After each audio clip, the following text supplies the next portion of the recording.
Moi, ce que je cherche, effectivement, c'est quand même à les rassurer, à offrir des perspectives, à trouver des solutions, à la fois au niveau européen, au niveau national, à mettre en perspective les enjeux, qu'ils soient environnementaux, qu'ils soient ceux de l'organisation de cette production porcine, et puis aussi territoriaux. Il y a cette question du port de montagne qui a été évoquée.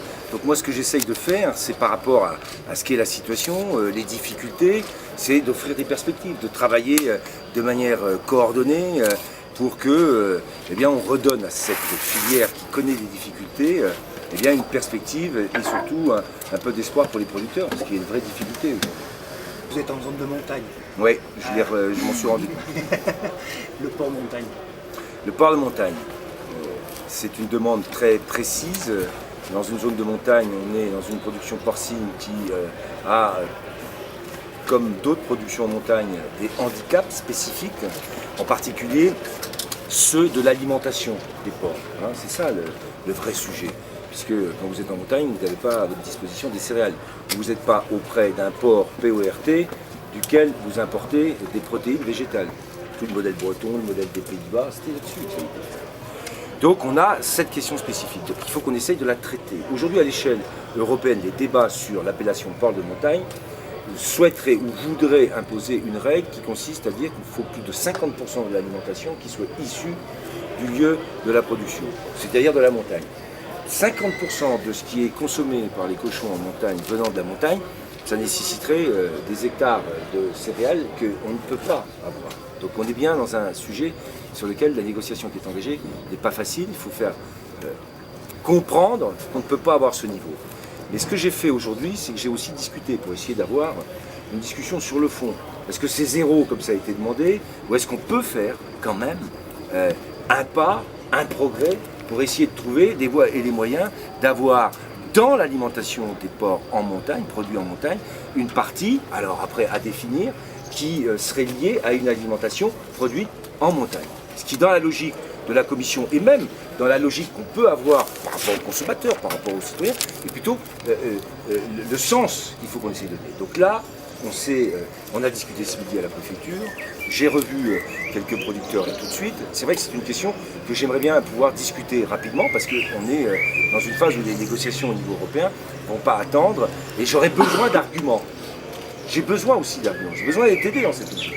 Si j'arrive, je le disais tout à l'heure, la Commission proposant plus de 50% et que moi je dis non, c'est pas plus de 50, c'est zéro, vous voyez que la marge elle est grande hein, et dans la négociation c'est pas facile. Donc je la. 25%. J'ai rien dit. Si j'annonce un chiffre, on va dire ça y est, le ministre il est pour. Non, je n'annonce pas de chiffre.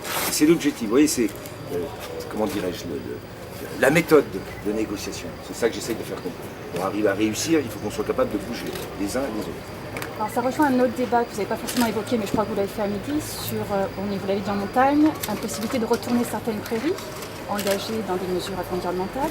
Donc pour produire plus de céréales pour les producteurs de porc, il faudrait ouvrir cette possibilité. Vous êtes bien renseigné. Vous avez une petite souris pendant le déjeuner celui alors. Non, j'ai dit ça effectivement. On est sur une logique qui consiste à préserver les prairies, ce qu'on appelle permanentes. On a pris une photo à un moment donné, 2005, 2006, voilà, et on dit à partir de maintenant, ces prairies, il ne faut plus toucher. Ce qui est, en termes agronomiques, hein, je le dis en termes agronomiques, pas forcément une solution qui est la meilleure. On a besoin de temps en temps de renouveler et de retourner une prairie pour lui la régénérer. Bon, ça c'est le premier point.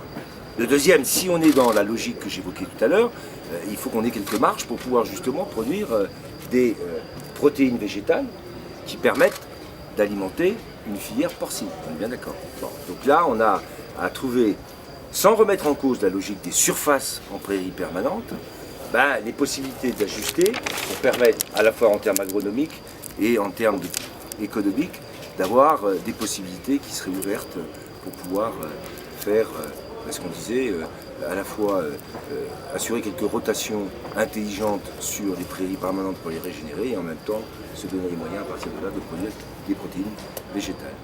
Et ça, c'est des discussions qui ne seront pas dans le cadre global de la réforme de la PAC, c'est des discussions qui sont sur les règlements d'application ensuite.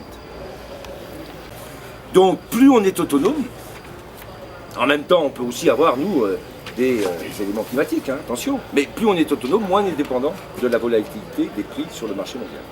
Et moins on est sujet à cette pression qui s'exerce lorsque les prix de la production animale, sur la production alimentaire animale augmentent, sachant que les prix bougent à la vente beaucoup moins facilement, beaucoup moins vite.